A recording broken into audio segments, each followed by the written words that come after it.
అరే రే ఏం కోట్లాటలు ఏం సవాలు తెలంగాణ రాష్ట్రంలో లీడర్లకైతే సవాళ్ళు ప్రతి సవాలు నడుస్తున్నదుల్లో మొత్తం మీద లడాయి అట్లున్నది. మళ్ళా కేటీఆర్ సార్ బండి సంజయ్ సార్ చిన్నగా తిట్టుకుంటలేరు. ఏమనుకుంటున్నారు ఏం సంగతి ఓసారి చూద్దాం పండి.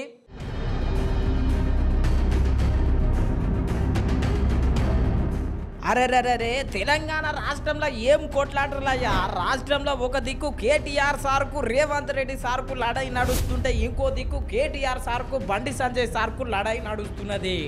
నిన్న కేటీఆర్ సారు కరీంనగర్లో మీటింగ్ పెట్టిండో లేదో బండి సంజయ్ సార్ను బాగానే అరుచుకున్నాడు. ఇవాళ ఒక ఆయన వచ్చిండు, ఆయన చూసిన ప్రతిసారి దండం పెట్టబుద్ది అవుతుంది నాకైతే.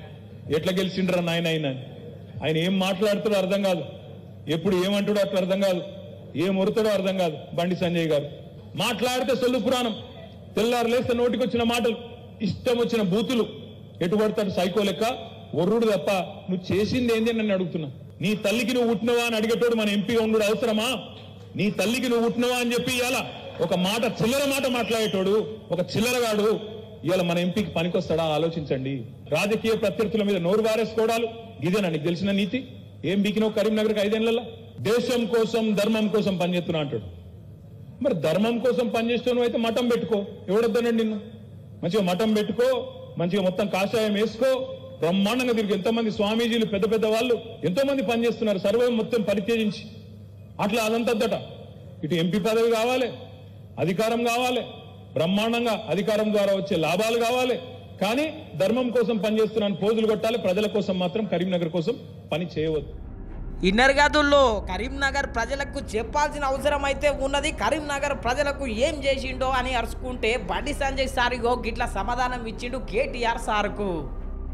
మరి కేసీఆర్ కొడుకు ఏ రోగం పుట్టిందక్క? కరీంనగర్ తిట్టిపోయినట్టండి. ఇవాళ ఏ రోగం పుట్టింది? 24 గంటలు అందింటుడే కేసీఆర్ కొడుకు. 24 గంటలు బండి సంజయ్ రాముడు అంటాడు. రాముడు అనుకుంటే రావణుడు అనాలా, బాబర్ అనాలా? నీకు నాకు పోలికేందుకు అర్థమవుతలేదు. నీ బతికేది మీ అయ్య పేర్లు కూడా కేసీఆర్ అని లేకుంటే నీ బతికేంది? చిప్పలు అడిగే బతుకునేది అమెరికాలా. మీ అయ్య పేరు చెప్పుకొని కరీంనగర్కి వచ్చి అక్కడక్కడ కంకులు కాల్చే దగ్గరకు పోయి జెండా పెట్టి జై తెలంగాణ పేపర్లు తీసుకుంటున్నాడు నువ్వు. ఎస్, నేను రాముడి కోసమే పనిచేస్తా. ఇవాళ ఈ కేసీఆర్ కొడుకు బుద్ధి ఉండాలి, సిగ్గుండాలి. ఏంది నీ బతికేలా?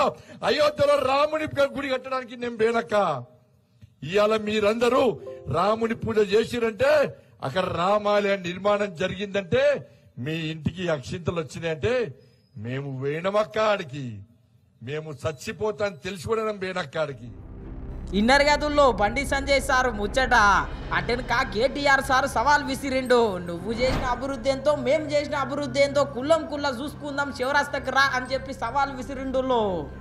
నేను బండి సంజయ్ గారిని ఒకటే అడుగుతున్నా, మా వినోదాన్ని ఇక్కడనే ఉన్నాడు, నువ్వు ఎప్పుడు రమ్మంటావో చెప్పు, అప్పుడు వస్తాడు కరీంనగర్ కమాన్ కాడికి. కరీంనగర్ కమాన్ కాడికి మా వినోదన్న మా పార్టీ తరఫున నువ్వు ఎప్పుడు రమ్మంటే అప్పుడు వస్తాడు. ఎందుకంటే గత 10 ఏళ్లలో 2014 నుంచి 24 వరకు 10 ఏళ్లలో మోడీ ప్రధానమంత్రి ఉన్న ఢిల్లీలో మొదట 5 ఏళ్లు వినోదన్న ఎంపీగా చేసిండు, తర్వాత 5 ఏళ్లు నువ్వు ఎంపీగా చేసినావు. సరే, మరి ప్రధానమంత్రి మోడీ ఉండే ఈ 10 ఏళ్లలో ఎంపీగా కరీంనగర్ కు ఎవరు ఏం చేసిండ్రో బహిరంగ చర్చకు దమ్ముంటే రా బండి సంజయ్, మా వినోదన్న మా పార్టీ తరఫున వస్తాడనే మాట నేను మీకు విజ్ఞప్తి చేస్తా ఉన్నా. డేట్ నువ్వు డిసైడ్ చేయి, టైం నువ్వు డిసైడ్ చేయి, ప్లేస్ మాత్రం కరీంనగర్ కమాన్. ఎందుకంటే కరీంనగర్ కమాన్లోనే తెలుసుకోవాలి నీ బతికేందో నీ లెక్కేందో. ఇన్నర్ గదుల్లో కేటీఆర్ సార్ సవాలు ముచ్చట. సవాళ్లతోని మొత్తం మీద కేటీఆర్ సార్ అయితే శివాలు ఎత్తుతున్నాడు ఈ నడుమ. మరి బండి సంజయ్ సార్ ఏమన్నాడో ఈనుండ్రి. ఇలా కేసీఆర్ కొడుకు చెప్తున్నా, నేను ఎన్నికల్లో ఓడిపోతే నేను రాజకీయ సన్యాసం తీసుకుంటా. ఇలా కేసీఆర్ కొడుకు వినాలే, ఏయ్ నువ్వు చెవులు మంచిగా పెట్టుకో. ఇవాళ నేను ఓడిపోతే నేను రాజకీయ సన్యాసం తీసుకుంటా. కరీంనగర్ పార్లమెంట్ లో నేను ఓడిపోతే రాజకీయ సన్యాసం తీసుకుంటా. కేసీఆర్ కొడుక, నేను గెలిస్తే నువ్వు నీ అయ్యా మొత్తాన్ని బీఆర్ఎస్ దుకాణం మూసుకొని ఫామ్ హౌస్ లో వంటారా? నా సవాల్కు సిద్ధమా? కేసీఆర్ కొడుక చెప్పు, నీ అయ్యనడి చెప్పు ఫస్ట్. ఇన్నర్ గదుల్లో బండి సంజయ్ సార్ సవాళ్ళు. ఓడిపోతే రాజీనామా చేస్తాడంట, రాజకీయాల నుంచే తప్పుకుంటాడట. గా తీర్ల సవాల్ విసిరిండు. మళ్ళా అటెన్క తెలంగాణలో ఉన్నటువంటి ప్రజల కోసం ఆలోచిస్తే నా నెత్తి మీద ఉన్న ఎంటికలన్నీ ఊసిపోతున్నాయి అని చెప్పి ఓ గీ తీర్ల మరి సమాధానం ఇచ్చిండు. మీ అందరికి మోసం జరుగుతుందక్క, మరి దయచేసి ఆలోచించక.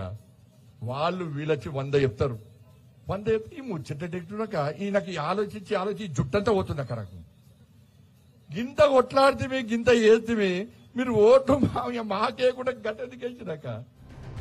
ఇన్నర్ గదుల్లో బీజేపీ పార్టీ ఇన్ని అభివృద్ధి పనులు చేసినా కాంగ్రెస్ పార్టీకి ఓటేసిరు అని చెప్పి ఈ తీర్ల బాధపడ్డాడు బండి సంజయ్ సారు. పాపం ఆలోచించి ఉన్న చుట్టూ మొత్తం ఊసిపోయినట్టే ఉన్నది బండి సంజయ్ సార్ది. గంతగానం తిప్పలు పడుతున్నాడు మళ్ళా తెలంగాణ ప్రజల కోసం.